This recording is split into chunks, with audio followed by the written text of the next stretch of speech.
Relation between potential gradient और electric field and electric field. इसी में रिलेशन देखेंगे, ठीक है ना। इलेक्ट्रिक पोटेंशियल ग्रेडियंट में और इलेक्ट्रिक फील्ड में रिलेशन।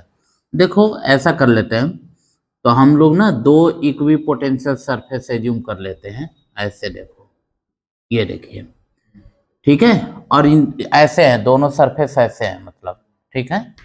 तो इनके बीच का जो हम लोग डिस्टेंस देख ले रहे हैं, मान लो डेल्टा आर हो गया, ठीक है। यहाँ का पोटेंशियल मान लो भी है, तो यहाँ का पोटेंशियल भी प्लस डेल्टा भी हो सकता है, मतलब कुछ चेंज होगा ना। तो मतलब यहाँ भी है, तो मान लो ऊपर जाने पर बढ़ रहा है, तो कितना बढ़ गया, तो यहाँ से यहाँ तक वोल्टेज में चेंज, मान लो पोटेंशियल में चेंज डेल्टा भी आया, तो यहाँ का कितना हो जाएगा, भी प्लस डेल्टा भी बढ़ जाएगा, उतना ऐड कर देंगे, ठीक है। मतलब ये आप ऐसे समझ लो, ये कोई पॉइंट ए है और ये कोई पॉइंट क्या है, और कोई सी टेस्ट चार्ज को हम ए से कहाँ ले जा रहे हैं, बी ले जा रहे हैं। तो इलेक्ट्रिक फील्ड के द्वारा वर्क डन ले लेते हैं। तो देखना है यहाँ पे, तो work done by electric field के द्वारा वर्क डन ले लेते हैं यहाँ पे, ठीक है। तो भैया W बराबर क्या होता है, फोर्स इंटू डिस्प्लेसमेंट ना, तो force into delta R, displacement वही है, तो W बराबर हो जाएगा फोर्स के जगह पे क्या होता है, ये देखो इलेक्ट्रिक फील्ड बराबर हम जानते हैं कि फोर्स अपान में टेस्ट चार्ज होता है कि नहीं होता है, बिल्कुल सही है। तो फोर्स बराबर यहाँ से हो जाएगा, फोर्स बराबर E इंटू क्यू नॉट, बस यहीं पे डाल दो, E इंटू क्यू नॉट और डेल्टा आर, ठीक है। अच्छा, एक चीज तो है, बहुत इंटरेस्टिंग बात है, एक वर्क बराबर पोटेंशियल डिफरेंस में भी था। आपको याद है कि किसी टेस्ट चार्ज को क्यू नॉट को ए से हम बी ले जाते थे, तो यहाँ का पोटेंशियल भी ये होता था, यहाँ का भी होता था, तो जो W होता था वो ऐसे होता था, VA minus VB Q not होता था ना। तो इसके जगह ऐसा रख लेंगे कि नहीं, रख लेंगे, तो रख लो भैया। तो इसका मतलब इसके जगह VA, मतलब यहाँ का पोटेंशियल क्या है तब, B है, और B का पोटेंशियल क्या है, हाँ V प्लस डेल्टा B है, बराबर E इंटू क्या हुआ, क्यू नॉट और डेल्टा आर, सही है, कोई दिक्कत है नहीं यहाँ पे। अब देखना, तो इसको अंदर माइनस करेंगे यार, तो क्या बचेगा, माइनस डेल्टा B बचेगा, कहाँ है तो क्यू नॉट, हाँ यहाँ पर भी क्यू नॉट रखेंगे, यहाँ पर भी क्यू नॉट, तो क्यू नॉट से क्यू नॉट क्या हो गया, कैंसल हो गया। तो इधर क्या बचा, माइनस डेल्टा B, उधर क्या बचा, E इंटू डेल्टा आर, सही है। माइनस का अंदर इंटू होगा ना, माइनस हो जाएगा, ये माइनस होगा तो प्लस माइनस कैंसल, माइनस बच जाएगा, सही है ना। तो अब देखो आप एक काम करो यहाँ पे, तो एक देखो E बराबर क्या होगा, minus delta V by delta are, ऐसा होगा। और ध्यान से देखो, तो ये delta V by delta are क्या है, पोटेंशियल ग्रेडियंट है। इसका मतलब पोटेंशियल ग्रेडियंट का नेगेटिव जो है वो इलेक्ट्रिक फील्ड के बराबर होता है, किसके बराबर होता है, तो यही रिलेशन है, ठीक है।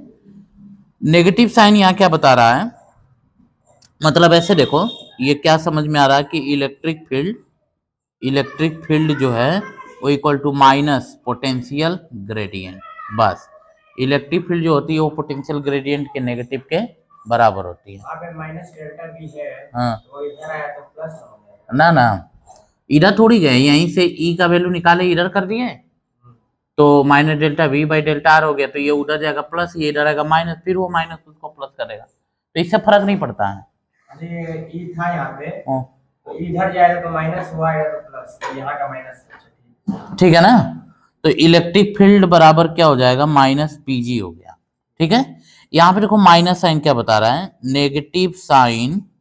Negative sign shows that, okay, ये नेगेटिव साइन ये बता रहा है कि इलेक्ट्रिक फील्ड के डायरेक्शन में जाने पर पोटेंशियल घटता है, क्या होता है, हाँ हाँ minus sign, so that electric potential हाँ डिक्रीजेज मतलब कम होता है किधर के तरफ, हाँ हाँ in the direction of electric field, in the direction of electric field, हाँ डायरेक्शन ऑफ इलेक्ट्रिक फील्ड सही है ना। इलेक्ट्रिक फील्ड जिधर है मतलब सिंपल सी बात है कि इलेक्ट्रिक फील्ड जिधर जाएगी उधर जाने पर पोटेंशियल क्या होता है, कम होता है। तो देखो कैसे ही वो प्रैक्टिकली भी समझ सकते हैं। यहाँ पे मान लो प्लस क्यू है ना, तो इलेक्ट्रिक फील्ड ये इधर के तरफ रहेगी ना, रहेगी कि नहीं रहेगी। तो हम यहाँ पे पॉइंट ले लेते हैं ए और यहाँ पे पॉइंट ले लेते हैं बी, यहाँ का पोटेंशियल बी ए और यहाँ का पोटेंशियल बी बी। बताओ कौन बड़ा है इसमें, यहाँ पे बड़ा है ए। हाँ ए का पोटेंशियल बड़ा है ना और बी का कम है। इसका मतलब ये तो डायरेक्शन हो गई इलेक्ट्रिक फील्ड की, इलेक्ट्रिक फील्ड के डायरेक्शन में चल रहे हैं तो देखो पोटेंशियल कम हो रहा है। अब वही बात यहाँ माइनस साइन से पता लग रहा है। अच्छा मान लो ये चार्ज हम माइनस ले लेते हैं, तो इलेक्ट्रिक फील्ड की डायरेक्शन ऐसे हो जाती ना। तो अब यहाँ कोई पॉइंट ले लेते हैं, मान लो बी ले लेते हैं और यहाँ पे ले लेते हैं ए, तो कहाँ पोटेंशियल बड़ा होता, बड़ा होगा आपका माइनस की वजह से जो दूर रहता है वो उसी का बड़ा होता है। हाँ तो ए का बड़ा होगा और बी का क्या हो जाएगा। तो इसका मतलब इधर भी इलेक्ट्रिक फील्ड है, इधर ही आने पे पोटेंशियल घट भी रहा है। तो ये बस प्लस ये माइनस पे जा रहा है चार्ज, तो तरीके से इंफिनिटी मतलब प्लस से आ रहा है। हाँ तो आ रहा है तो माइनस पे पहुंचा तो प्लस के पास इलेक्ट्रिक फील्ड ज्यादा रहता है, मतलब स्ट्रांग रहता है। जिससे घट रहा है तो वहां पे थोड़ा कम हो जाएगा। ये काम से तो वो बताए थोड़ा एक बार और बता दीजिए। नहीं वो जैसे कौन सा ये माइनस वाला की माइनस नंबर लाइन बताए थे। हाँ नहीं ऐसे समझा, जैसे मान लो यूनिवर्स में एक कोई पॉजिटिव चार्ज है ना, तो नेगेटिव चार्ज कहाँ मानेंगे, इनफाइनाइट, इनफाइनाइट पर नेगेटिव चार्ज मानेंगे। अब ये इनफाइनाइट कहाँ है कोई पता होता नहीं है, इसके बारे में कोई बात ही नहीं करेंगे। तो इसका मतलब इलेक्ट्रिक फील्ड उधर की तरफ देखो इनफाइनाइट की तरफ जा रही है। तो इलेक्ट्रिक फील्ड की डायरेक्शन यहाँ से इनफाइनाइट की तरफ हुई ना, तो यहाँ कोई पॉइंट ए लेंगे, यहाँ पे बी लेंगे, तो यहाँ का पोटेंशियल बी ए होगा, यहाँ का बी बी, तो बी ए ज्यादा होगा बी बी कम, मतलब इलेक्ट्रिक फील्ड की तरफ जाने पर पोटेंशियल घटेगा। अब मान लो यहाँ माइनस ले लिए, क्या ले लिए, तो प्लस कहाँ मानेंगे, इनफाइनाइट पर, तो वहां से ऐसे आ रही होगी। अब ये इनफाइनाइट कहाँ है पता नहीं है, इसका कोई डिस्टेंस मत समझना कि इनफाइनाइट पे है तो यहाँ पे उस प्लस की वजह से इलेक्ट्रिक फील्ड होगा, ऐसा कुछ नहीं, वो लॉजिक ही नहीं लगेगा। क्योंकि ये इनफाइनाइट कहाँ है, आप कहते हो कि ये पॉइंट इनफाइनाइट के नजदीक, हम कहें इनफाइनाइट मतलब तो कुछ भी होता है तो ये कितना, हम कहेंगे ये दूर है, तो कोई झूठा थोड़ी कह पाएगा, उसको कोई गलत नहीं ठहरा पाएगा, ठीक है ना। हाँ हाँ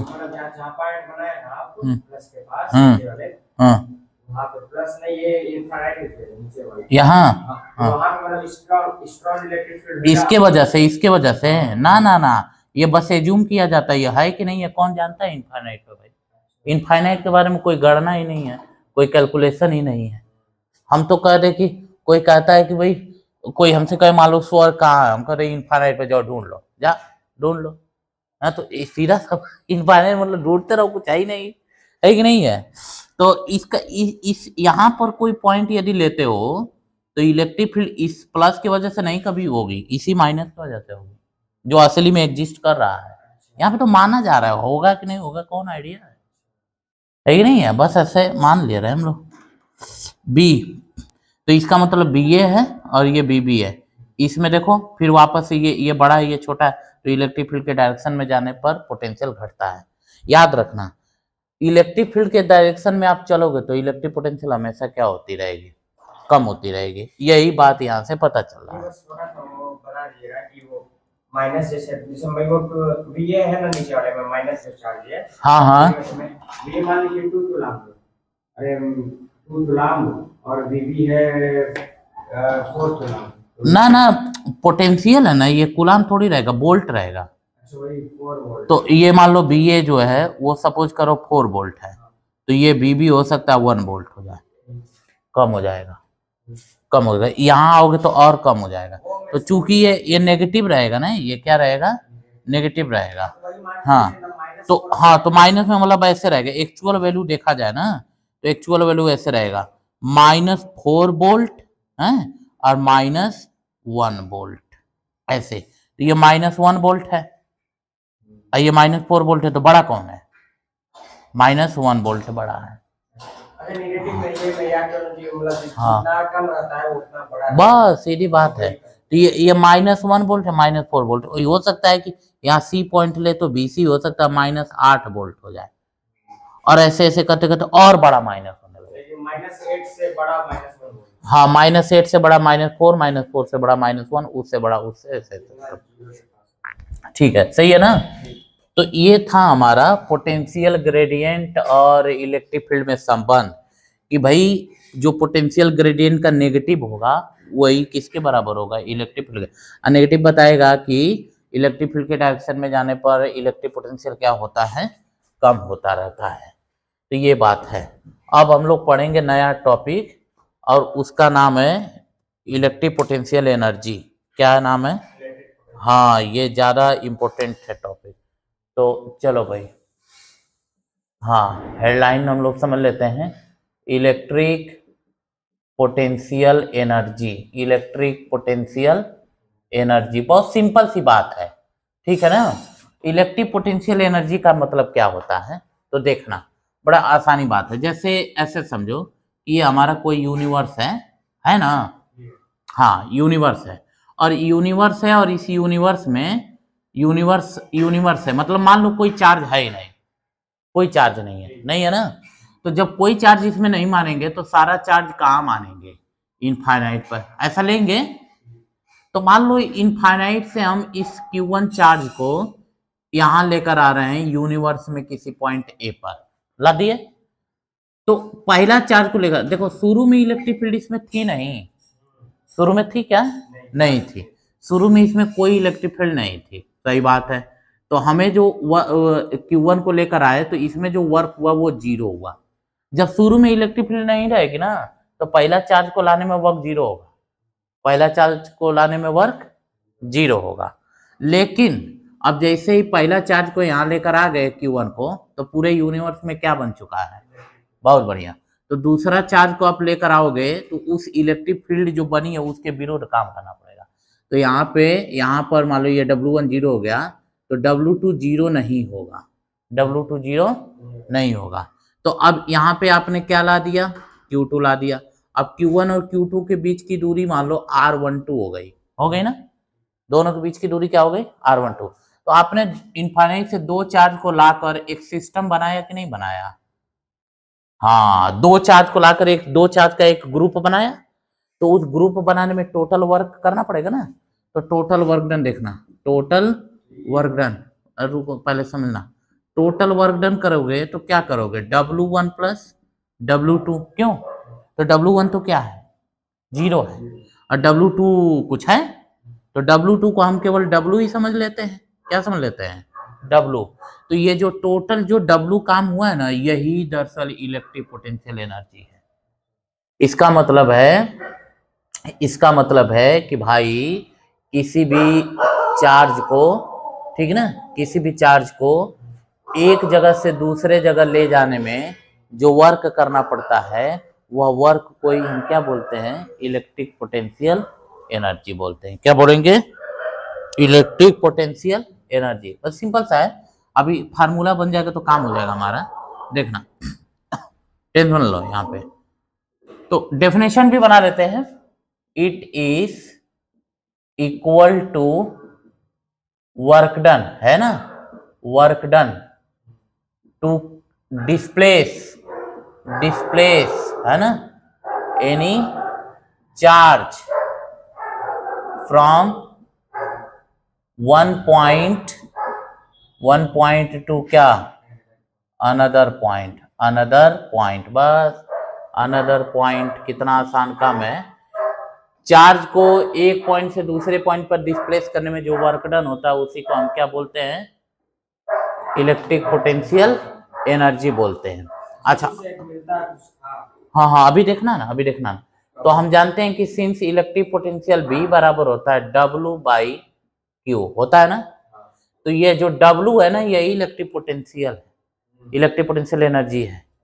तो इसका मतलब इसी बात को आप ऐसे लिख सकते हो, बी बराबर इलेक्ट्रिक पोटेंशियल एनर्जी, कौन सी एनर्जी, इलेक्ट्रिक पोटेंशियल एनर्जी, आप आई में क्या, क्यू नॉट चाहे क्यू कुछ भी कर सकते हैं। तो इलेक्ट्रिक पोटेंशियल एनर्जी का मतलब हो जाएगा बी इंटू क्यू। अब ध्यान से देखना, तो पहला चार्ज को यहाँ पे ए पलाए है ना, तो कोई वर्क नहीं करना पड़ा है, लेकिन जैसे पहला चार्ज ला दिए हैं तो यूनिवर्स में क्या बन गया है, इलेक्ट्रिक फील्ड तो बन गया है। तो अब दूसरे को यहाँ बी पर लाए हो ना, तो बी पर लाए हो तो पहले चार्ज की वजह से यहाँ पे पोटेंशियल बनेगा ना बी, है कि नहीं है। तो यहाँ जो वर्क डन होगा, ध्यान से देखना, यहाँ यही हम ले रहे हैं, जो वर्क डन होगा वो बी इंटू क्या होगा, Q2 होगा, बी इंटू क्या होगा, Q2, क्योंकि कौन चार्ज को ला रहे हो यहाँ पे, Q2 को। आइए जो पोटेंशियल है वो कौन चार्ज की वजह से बनी है, Q1 के वजह से, ठीक है। तो किसी भी चार्ज की वजह से पोटेंशियल का फार्मूला जानते ही हो, के Q1 बाई R12, यही नहीं, यहीं पे लेना है ना, तो यहाँ से दूरी R12 है, आप Q2 है, हो गया। यही आपको जो निकला है ये के Q1 Q2 बाई R12, यही आपकी इलेक्ट्रिक पोटेंशियल एनर्जी है, यही आपकी क्या है, इलेक्ट्रिक पोटेंशियल एनर्जी। और इलेक्ट्रिक पोटेंशियल एनर्जी को ना सिंबॉलिकली यू से डिनोट करते हैं, किससे, यू से। डब्लू के तो बराबर होता ही है, लेकिन डिनोट किससे करेंगे, यू से। तो यू बराबर, तो देखो, तो यू बराबर क्या फॉर्मूला हो गया, के Q1 Q2 बाई R12। यहाँ पे ना जैसे बी आप रखे हैं, तो बी की जगह आप के क्यू रखे हैं। बी का फार्मूला होता है, बी बराबर नहीं है, मान लो यहाँ पे कोई चार्ज हो जाए तो आर दूरी पर बी का फार्मूला के क्यू बाई आर होता है, बस वही तो डाले हैं। बस यहाँ पे दूरी आर की जगह R12 ले लिया आपने, 1 और 2 के बीच की दूरी है कि नहीं है। अच्छा, ये R12 दोनों के बीच के, हाँ, R12 का मतलब चार्ज 1 और चार्ज 2 के बीच की डिस्टेंस है, कुछ भी मान सकते हैं, R3 भी कर सकते हैं, हाँ R3 भी, कुछ भी। तो अभी दो चार्ज है, तो देखो पोटेंशियल एनर्जी के Q1 Q2 बाई R12 हो गया ना। अब दो से ज्यादा हो तब के लिए फार्मूला, बस फार्मूला काम आएगा इसमें, बस फार्मूला, मेन फार्मूला है, ठीक है। मेन क्या है बाबू, फार्मूला। तो मेन देखो फार्मूला कैसे बनाते हैं यहाँ पे। अब हम देखते हैं कि electric potential energy of system of multiple charges, है कि नहीं है, बहुत सारे चार्ज हैं, हाँ। तो electric potential energy of system of multiple charges, बहुत सारे चार्जेस हो, ठीक है ना।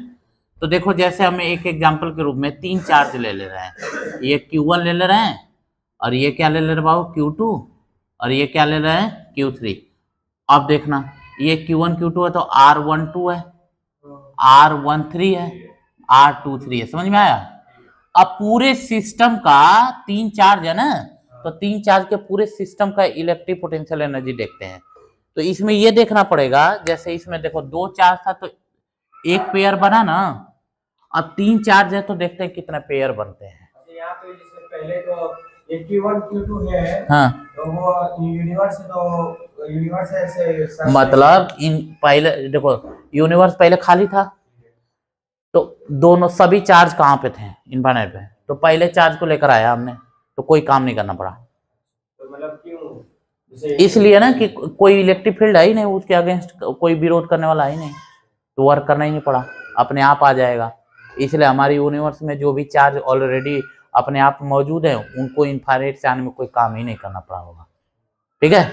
तो पहला चार्ज ला दिए तो कोई वर्क नहीं करना पड़ा, दूसरा चार्ज लाएंगे तो बाबू पहला चार्ज लाने के बाद क्या बन जाएगी, इलेक्ट्रिक फील्ड, तो दूसरा चार्ज उस इलेक्ट्रिक फील्ड के विरोध में काम करना पड़ेगा लाने में।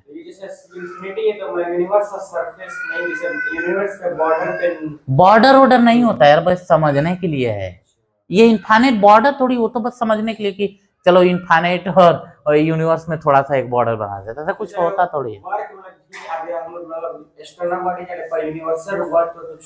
क्या चीज, यूनिवर्सल व्हाट हो ही रहा है, जो अट्रैक्ट कर रहा है, हाँ, ये चार्ज अपने आप यूनिवर्स में आ जा रहा है, हाँ, नहीं, तो जैसे क्या है ना कि हाँ, उस हिसाब देखो, जब से अर्थ बनी है तब से चार्ज एग्जिस्ट कर रहे हैं, ठीक ना। तो वो चार्ज एग्जिस्ट कर रहे तो वो अपने आप आए होंगे, स्पॉन्टेनियस प्रोसेस रही होगी, तो स्पॉन्टेनियस प्रोसेस में वर्क करना ही नहीं पड़ता है।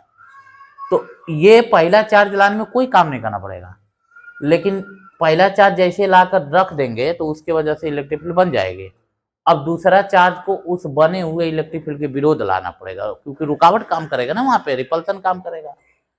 तो दूसरे चार्ज को लाने में वर्क डन करना पड़ेगा। तो टोटल वर्क डन हमारा W हो जाएगा, दोनों को जोड़ेंगे तो। अब W का मतलब क्या है?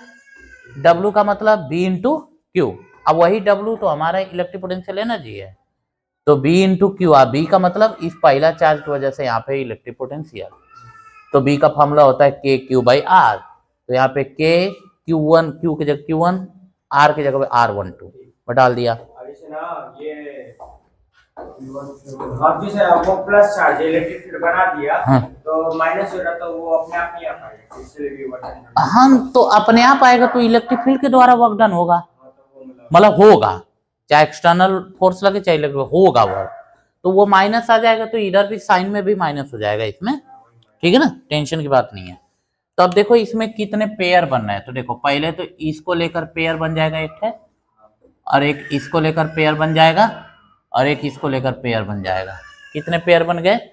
हाँ, तो टोटल देखो, टोटल इलेक्ट्रिक पोटेंशियल एनर्जी का मतलब हो जाएगा U बराबर, मतलब हो जाएगा देखो KQ1 Q2/R12, सही है, प्लस सबको जोड़ देना है, हाँ, KQ2 Q3/R23, फिर प्लस KQ1 Q3/R13। देखो सब पेयर को हो गया ना, बस ऐसे करना है।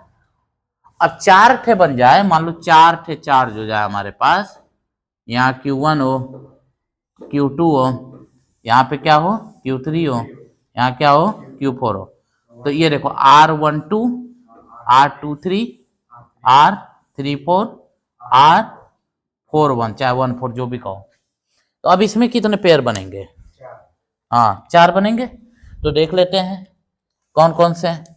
एक तो ये बन गया है, एक तो ये बन गया, एक तो ये बन गया, एक तो ये बन गया, 4 हो गए।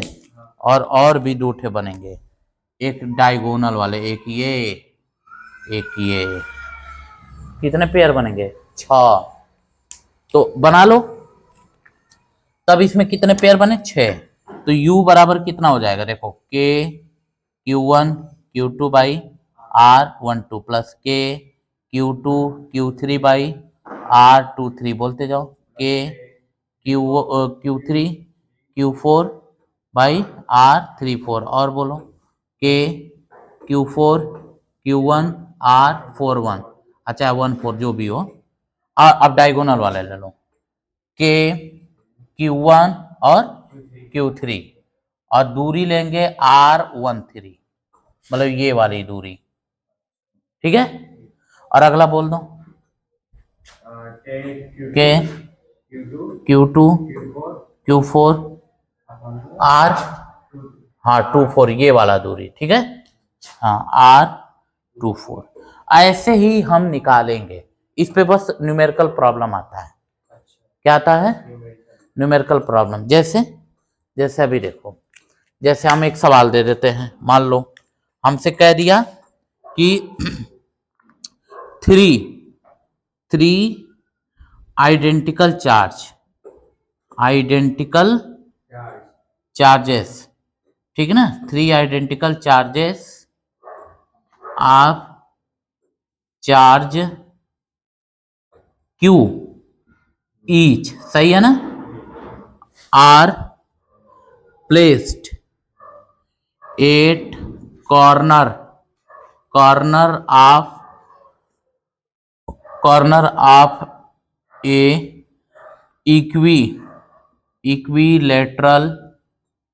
इक्विलेटरल ट्रायंगल, ठीक है ना, ऑफ साइड यल, ओके, हाँ,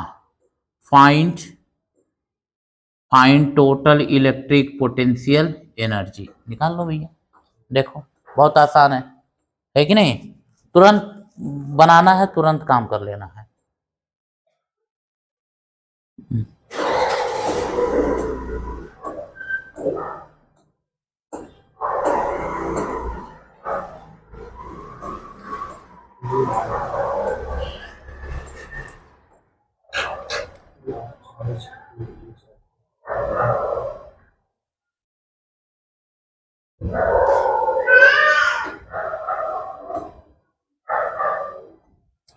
आइडेंटिकल है तो सबको क्यू ही मान सब, हाँ सब एक बराबर, बता तो ना। 3 identical charges of charge q each are placed at corner of equilateral triangle of side L. Find electric potential energy.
बस सीधा सीधा हो जाएगा, जुड़ जाएगा भाई। हाँ हाँ हाँ, देखो ऐसे देखो, बस देखो बना दे रहा हूँ। इक्विलेटरल ट्रायंगल है ना, यहाँ भी क्यू है, यहाँ भी क्यू है, और यहाँ भी क्या है, क्यू। साइड लेंथ क्या है, एल। कितने पेयर बनेंगे, 3। तो U बराबर ये देखो, तो क्या करेंगे भाई, ऐसे देखो K Q1 Q2 मतलब सेम सेम चार्ज है, तो Q का स्क्वायर बाई L। ऐसा ही तीनों रहेंगे ना, तो 3 से क्या कर देंगे, बस हो गया आंसर। ये तो समझ में आया, क्यू स्क्वायर होगा ये। अरे Q1 इंटू Q2 करते हैं ना, तो Q1 की जगह पे Q है और Q2 की जगह पे Q है, Q इंटू Q। और L का क्या, L तो डिस्टेंस है इनके ना, फार्मूला क्या था। 3 सबके लिए ऊपर और नीचे। अरे भाई ऐसे देखो, एक पेयर हो गया ना ऐसे, प्लस दूसरा पेयर देख लो, तो K Q का स्क्वायर बाई L होगा।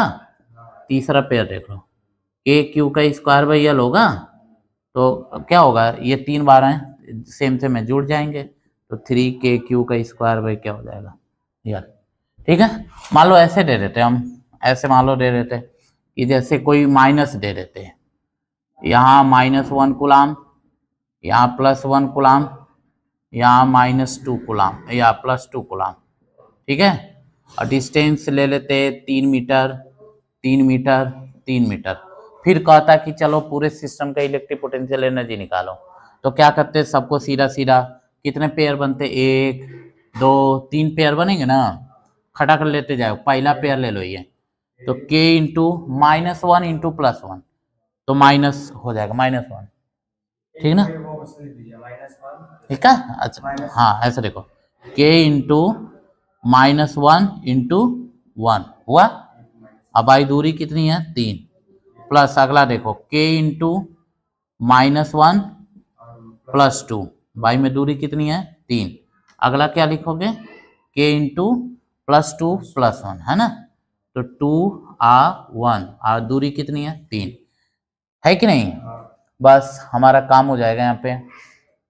U बराबर देखना, तो -K बाई कितना, 3, और ये -2K बाई कितना, 3, और +2K बाई कितना, 3। सही है, -2K by 3 +2K by 3 zero हो जाएंगे, कैंसिल होकर आंसर है -K बाई 3। K का वैल्यू डाल दो, तो 9 इंटू 10⁻9, अब बाई में कितना, 3, खत्म हो जाएगा आंसर। -3 इंटू 10⁻9 जूल होता है, क्योंकि एनर्जी, हर एक एनर्जी की यूनिट जूल होती है। जैसे ये इलेक्ट्रिक पोटेंशियल एनर्जी है, हाँ, तो इलेक्ट्रिक पोटेंशियल दोनों जाते ही साथ हाँ, होता है, तो वो बस एनर्जी है, तो एनर्जी मतलब एनर्जी मतलब वर्क, अब वो पोटेंशियल मतलब वर्क अपॉन चार्ज। अच्छा, एनर्जी तो वर्क अपॉन जूल होता है, एनर्जी जूल होती है ना, बस एनर्जी की यूनिट क्या होती है, अब फार्मूला क्या होता है किसका, एनर्जी का। एनर्जी बहुत होती है। एनर्जी एक्चुअली हर एक एनर्जी किसके बराबर होती है, वर्क के बराबर होती है।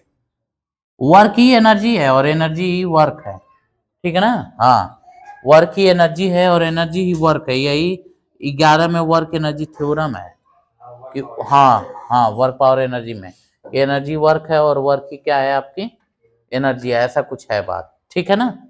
तो ऐसे निकालेंगे। तो ये तो रहा है आपका इलेक्ट्रिक पोटेंशियल एनर्जी के बारे में, है कि नहीं। तो ये बढ़िया बात है, कोई कठिन काम नहीं है। अब देखो भैया, अब क्या है ना, अब आएगा कैपेसिटेंस। क्या आएगा? कैपेसिटेंस। तो हम लोग समझ ही लेते हैं, हेडलाइन बना लेते हैं। कैपेसिटेंस क्या पढ़ेंगे? कैपेसिटेंस, कैपेसिटेंस और एंड कैपेसिटर, ठीक है ना। हाँ ये है कैपेसिटेंस एंड कैपेसिटर, ठीक है। ये बहुत इंपॉर्टेंट टॉपिक है।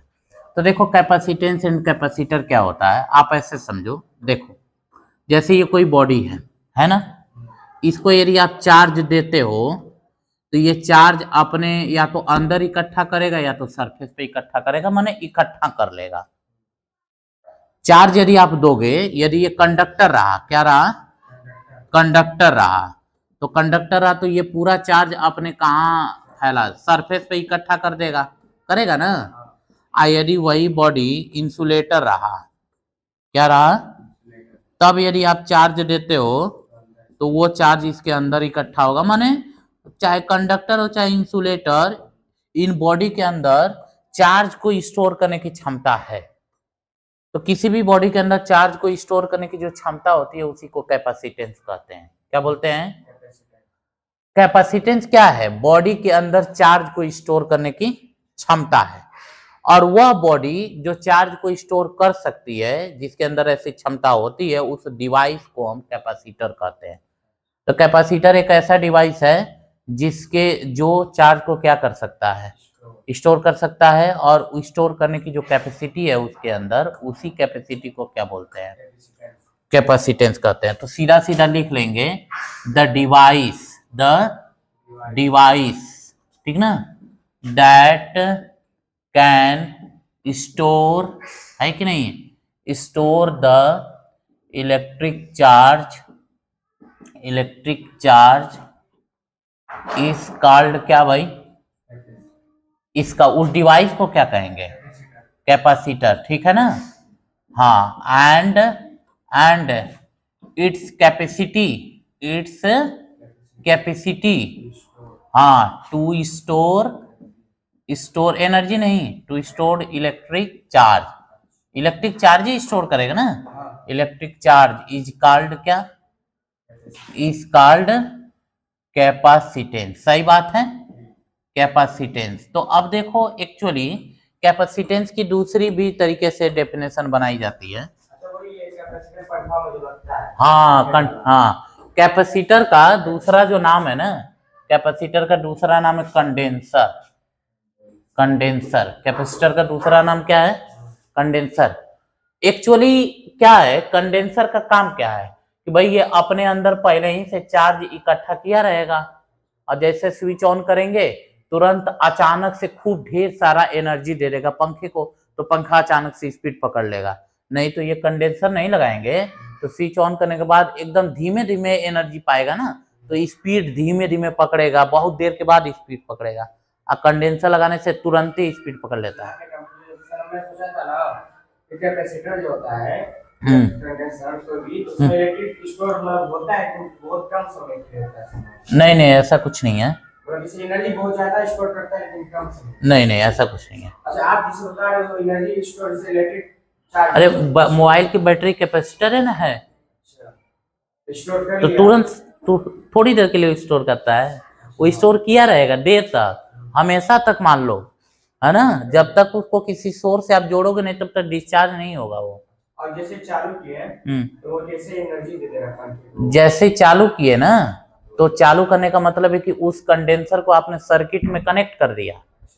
आज जब तक सर्किट नहीं कनेक्ट रहेगा तब तक एनर्जी नहीं देगा, आज सर्किट में कनेक्ट हो जाएगा तुरंत अपनी एनर्जी दे देगा, तुरंत डिवाइस को, अप्लायंस को खत्म हो जाएगा एनर्जी, तो वही फिर इलेक्ट्रिक जो चार्ज कर लेगा, वो अपने आप को चार्ज कर लेगा। सही है ना, ये सब चीजें है, ठीक है। बस यहाँ पे लास्ट इंसुलेटर और कंडक्टर दोनों ही स्टोर मतलब करते हैं स्टोर, हाँ। क्यों इंसुलेटर मतलब कंडक्ट नहीं करवाता है? नहीं तो ये फ्लो नहीं करा पाता है ना, मेन मैटर है फ्लो कराना, चलाना उनको, तो ये चला नहीं पाता, बस बैठा लिया। जैसे जैसे क्या है कि एक टाइल्स ले लो, उस पे पानी गिराओ तो पानी क्या कर जाएगा, फ्लो कर जाएगा, फैल जाएगा, चलेगा पानी उसमें। अब वही एक दरी ले लो वैसा वाला, उस पे पानी गिराओ, सोख लेगा, चलाएगा ही नहीं, तो करंट बनेगा ही नहीं। वैसा ही सब काम होता है, ठीक है ना। तो यही सब लॉजिक है। जैसे वो सिल्क वगैरह होता है, इलेक्ट्रोस्टैटिक वाला जो सिल्क वगैरह होता है, तो वो स्टोर एनर्जी होता है, तभी थोड़ा मिलता है वो सब। हाँ वो हो जाता है ना, जैसे हल्का फुल्का, जैसे इंसुलेटर सिल्क ले लिए, रगड़ लिए, बाद में ठंडी तो हाँ वही सब है, चार्ज का मैटर है सब। अभी आप कुर्सी पे वहां बैठ जाओ और अपने बाल, हाथ को ऐसे, बाल है ही है, रगड़िए, अभी देखो आपके बाल खड़े हो जाएंगे, अभी बैठ के देख लेना, है ना, होता ही है, उसमें कौन सा बड़ी बात है। तो कुल मिलाजुला के कैपेसिटर ऐसे डिवाइस होते हैं जो क्या करते हैं, चार्ज को स्टोर करते हैं। उनके जो चार्ज स्टोर करने की क्षमता होती है उसको क्या बोलते हैं, कैपेसिटेंस। एक्चुअली कैपेसिटेंस ना, अब ऐसे देखो, मैं आपको बता रहा हूँ, ध्यान से समझना। देखो ये कोई बॉडी है ना, इस बॉडी को हम बैटरी से जोड़ दे रहे हैं, जोड़ दिए बैटरी से, जोड़ दिए ना, प्लस और माइनस, यहाँ स्विच लगा देते हैं, क्या लगा दिए, स्विच को जब चालू करेंगे तो इस पे से चार्ज निकल के इस पे जाएगा ना। अच्छा, अब जितना ज्यादा बैटरी का वोल्टेज बढ़ाओगे उतना ज्यादा इस पे चार्ज जाएगा, सिंपल सी बात है। इसका मतलब ये हुआ कि जो इस पे चार्ज स्टोर हो रहा है वो किस पे डिपेंड कर रहा है, वोल्टेज पे, है कि नहीं है, सिंपल सी बात है। तो अच्छा रे, वो बात हमें समझ में आ रही है। इसका मतलब ये हुआ कि जो Q है वो डायरेक्टली प्रोपोर्शनल क्या है, B है। जो Q है वो डायरेक्टली प्रोपोर्शनल क्या है, B है। बहुत बढ़िया भाई, ठीक है। अब इसको हटाएंगे आप, इसको हटाओगे कांस्टेंट मार्क को, तो कुछ कांस्टेंट लेना पड़ेगा ना, तो कांस्टेंट लेना पड़ेगा, तो Q बराबर C इंटू क्या लोगे, B। C क्या है, कोई कांस्टेंट है, C क्या है, कांस्टेंट है, तो C बराबर क्या हो जाएगा, Q बाई B। एक्चुअली ये जो C कांस्टेंट है ना, यही कैपेसिटेंस है, यही क्या है, हाँ। तो यहाँ पे C बराबर इसी को हम क्या बोलेंगे, कैपेसिटेंस। तो एक्चुअली कैपेसिटेंस की डेफिनेशन कुछ एक अलग ढंग से भी हो जाती है, मतलब चार्ज पर यूनिट वोल्टेज को ही हम क्या बोलते हैं, कैपेसिटेंस। थोड़ा टेक्निकल डेफिनेशन है कि नहीं है। तो डियर फोर, चार्ज पर यूनिट, मतलब थोड़ा ये तो थ्योरेटिकल बात है ना कि कैपेसिटी को कैपेसिटेंस कहते हैं, लेकिन यहाँ फार्मूले के तौर पे आ गया कि चार्ज पर यूनिट वोल्टेज, हाँ, वोल्टेज इज कॉल्ड क्या, कैपेसिटेंस। ये टेक्निकल हो गया थोड़ा सा, ठीक है। तो कैपेसिटेंस का फार्मूला हो गया Q बाई क्या, V। यूनिट देख लो, चार्ज की यूनिट क्या होती है, कूलाम, इसका यूनिट क्या होगा, वोल्ट। तो कूलाम पर वोल्ट को हम फैराड कहते हैं, क्या बोलते हैं, फैराड। यूनिट देख लो, यहाँ लिख दे रहा हूँ, हाँ, यूनिट। तो यूनिट इज कूलाम पर वोल्ट, मतलब फैराड को डिनोट करेंगे यहाँ से। नहीं वो फैराडे नहीं है ना, ये, हाँ, फैराडे वो अलग है, ये फैराड, ठीक है ना। तो कैपेसिटेंस का फार्मूला क्या हो गया, Q बाई B, फार्मूला याद रखना, Q बाई B।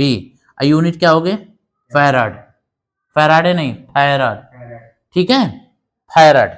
देखो होता क्या है ना कि ये जो फैराड होता है, फैराड, ये बहुत बड़ी यूनिट होती है कैपेसिटेंस की, क्या होती है, हाँ। तो एक्चुअली एक फैराड का कैपेसिटर बनाना ना बड़ा मुश्किल काम है, इसलिए फैराड बहुत बड़ी यूनिट है। तो हमारे यहाँ जो कंडेंसर आते हैं ना, उनकी यूनिट फैराड में नहीं, माइक्रो फैराड में रहती है। किस में रहती है, हाँ।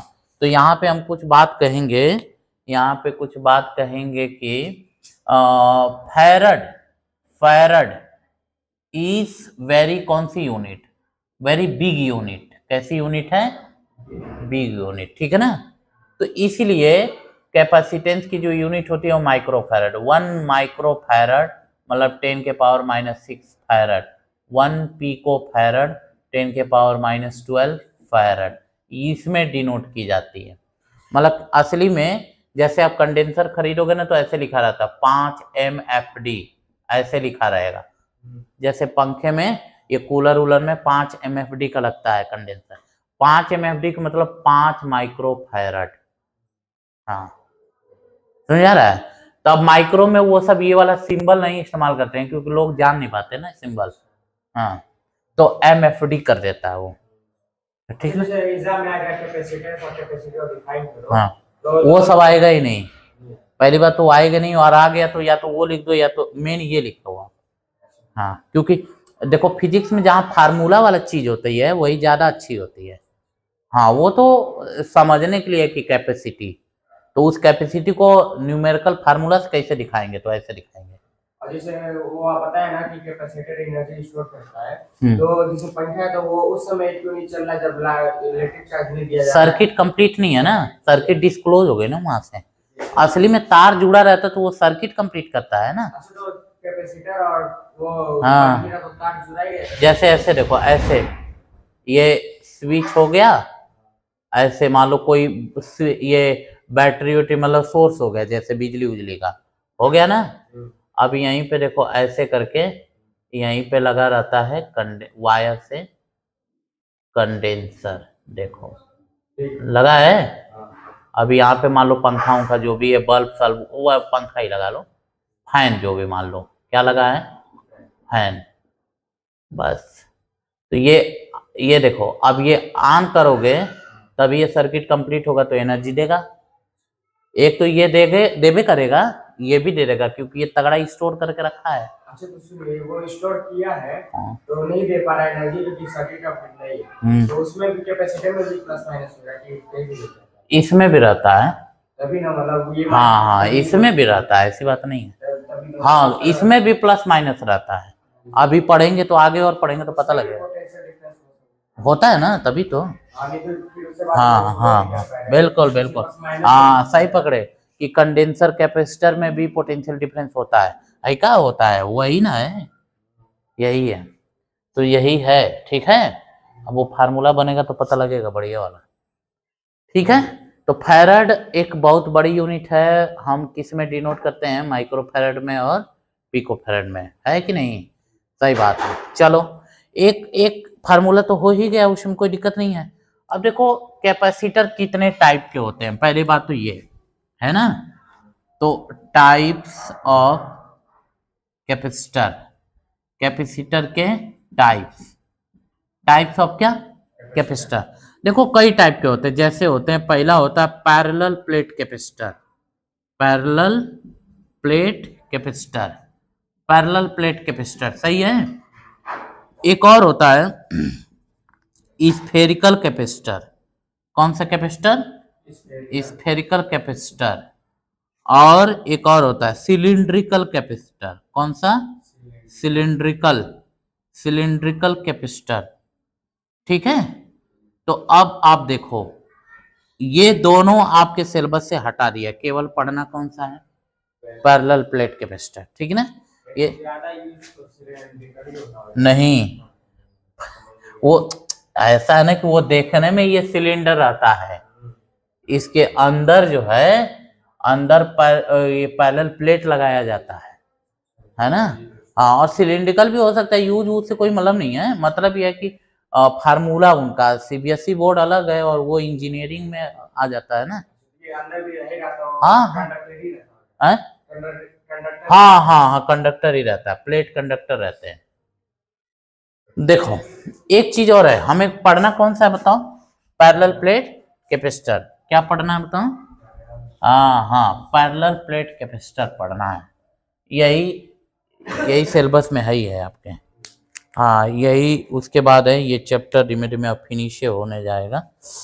तो तो पढ़ना कौन सा है, पैरेलल प्लेट कैपेसिटर, कौन सा कैपेसिटर भाई, पैरेलल प्लेट। देखो ऐसा होता है, ये देखो दो मेटल की प्लेट ले लेते हैं, क्या ले लेते हैं, दो मेटल की प्लेट, इसको हम किसी सोर्स से जोड़ते हैं, जैसे ऐसे जोड़ दिए प्लस, तो ये आपका हो जाता है ये प्लस, ये वाला कैसा चार्ज हो जाता है, और ये कैसा चार्ज हो जाता है, माइनस, माइनस हो गया ना। अब क्या होगा कि इनके बीच में जो गैप है इसी में खूब ढेर सारा चार्ज इकट्ठा होता है। ढेर सारा क्या इकट्ठा होता है? चार्ज। यहाँ से पूरा चार्ज निकल के इस पे जाके इकट्ठा हो जाता है। तो कुछ होगा एयर में होगा। हाँ, एक देखो एयर भी हो सकता है, इसमें मटेरियल भी डाला जाता है। तो दो तरीके का है, एयर डाला जाएगा तो उसको बोलेंगे एयर कैपेसिटर। क्या बोलेंगे? जब एयर रहेगा, खाली रहेगा, तो उसको क्या बोलेंगे? एयर कैपेसिटर बोलते हैं। और जब उसमें कुछ मटेरियल डाल देंगे ना, क्या डाल देंगे? मटेरियल डाल देंगे, तो उन मटेरियल को डाइलेक्ट्रिक्स बोलते हैं। क्या बोलते हैं? डाइलेक्ट्रिक्स बोलते हैं। ठीक है ना? तो वो डाइलेक्ट्रिक डाल देने से उनकी कैपेसिटेंस बढ़ जाती है। कंडक्टर रहेगा तो वो फ्लो कर जाएगा। क्या चीज? Material. Material flow? Material air की जगह मटेरियल आप बता रहे हो, मटेरियल ना, ये मटेरियल जो डाइलेक्ट्रिक है ना, आगे हम पढ़ाएंगे, ये इंसुलेटर है। ये जो मटेरियल होता है वो क्या होता है? बस ये प्लेट कंडक्टर होते हैं। मटेरियल भी कंडक्टर लेंगे तो नहीं, तब गड़बड़ हो जाएगा, तब तो हाँ, तब वो चार्ज इकट्ठा नहीं करेगा। ठीक ना? हाँ, तब वो फालतू का हो जाएगा, कोई मतलब नहीं है तब। चलो फिर लिए तो पैरेलल प्लेट कैपेसिटर। अब देखो एक्चुअली में ना ये एयर कैपेसिटर है। क्या है? एयर कैपेसिटर है। तो एयर कैपेसिटर है तो इसकी कैपेसिटेंस का फार्मूला निकालेंगे। क्या निकालेंगे? हाँ, तो expression of capacitance of air capacitor. सही है ना? एयर, हाँ, या air parallel plate air capacitor, parallel plate air capacitor. सही है? एयर कैपेसिटर पैरेलल प्लेट वाला हो लेकिन एयर हो उसमें। तो कैसे निकालेंगे? तो देखो बहुत सिंपल सी बात है, इसके अंदर इलेक्ट्रिक फील्ड डेवलप हो जाएगी ना। क्या डेवलप हो जाएगी? Electric field. तो इलेक्ट्रिक फील्ड जो डेवलप होगी वो सिग्मा बाई एप्सिलॉन नॉट होगी। क्या होगी? सिग्मा बाई एप्सिलॉन नॉट होगी। ठीक है ना? क्या हो जाएगी? Sigma by epsilon not. अच्छा ले, तो अब देखो इलेक्ट्रिक फील्ड हो गई। अच्छा, इनके बीच का गैप जो है, इनके जो प्लेट के बीच का गैप है, उसको प्लेट के बीच के गैप को हम डी मान लेते हैं। क्या मान लेते हैं? D, small D. दोनों प्लेट के बीच का गैप क्या मान लेते हैं? Small D. अब प्लेट है तो प्लेट की एरिया भी तो होगी ना, तो एरिया क्या मान लेते हैं? ए। सही है? प्लेट की एरिया क्या है? ए। और इसका जो दोनों प्लेट के बीच का गैप क्या है? डी। एरिया, अरे प्लेट होगा ऐसे, तो प्लेट होगा तो प्लेट की एरिया होगी ना, लंबाई चौड़ाई, वही चीज। तो प्लेट की एरिया ए और दोनों प्लेट के बीच का गैप डी। जैसे आप चौड़ाई लेनी है डी तो सिर्फ लेंथ नहीं ले सकते हैं। अरे ले ही सकते हैं, हम डी ले लिए ना, क्या दिक्कत है? हाँ, तो डी तो मान के चले ब्रेथ हो गया तो वो नहीं है जी, तो नहीं समझे, वो नहीं। देखो प्लेट ऐसे है, ऐसे ऐसे ये प्लेट हो गई, ये प्लेट, तो इस प्लेट की एरिया, पूरा एरिया ए, इन दोनों प्लेट के बीच की दूरी डी। ये तो मैं ए वो सोच रहा हूँ 20 का जो, ना वो नहीं है, एरिया है, वो एरिया है। ठीक है? हाँ, ए क्या है? ए का मतलब, कैपिटल ए का मतलब एरिया ऑफ प्लेट। सही है? और डी का मतलब क्या है? Distance between plate. ठीक है ना? Distance between plates. सही है? Distance between plates. ओके, तो अब देखो कैसे निकालेंगे, सिंपल सी बात है। तो हम जानते हैं कि सी कैपेसिटेंस का फार्मूला क्या होता है? C बराबर Q बाई बी ना होता है। तो बस ये B निकाल दो, इसी में रख दो, C का फार्मूला आ जाएगा। ठीक है? तो देखो, और हम जानते हैं, हमें पता है कि E बराबर क्या है? Electric field sigma by epsilon not. और सिग्मा क्या होता है? चार्ज अपन एरिया ना, तो Q by A epsilon not. देखो सिग्मा क्या है? चार्ज अपन एरिया। इलेक्ट्रिक फील्ड और पोटेंशियल ग्रेडियंट में संबंध तो हम जानते ही हैं। देखो हमें पता है E बराबर बी बाई, याद करो, delta B by delta R होता था। वो तो माइनस साइन तो बस वो कम बेसी बताता था ना, तो माइनस को कोई जरूरत नहीं। इसको ऐसे भी लिख सकते हैं, बी बाई आर भी लिख सकते हैं, या बी बाई डी भी लिख सकते हैं, कोई दिक्कत नहीं। वो तो डिस्टेंस, हाँ वो तो कल बता भी कहते हैं। तो बी बाई इसको क्या लिख लो? डी। तो क्यू बाई क्या हो गया? A epsilon naught. तो बी बराबर क्या हो गया? Q into D by A epsilon naught. B के जगह ले जाकर रख दो, तो कैपेसिटेंस का फार्मूला बन के तैयार हो जाएगा। तो रख दो वहां पे, रख दो भैया। तो C बराबर हो जाएगा Q, B के जगह Q into D by A into epsilon not.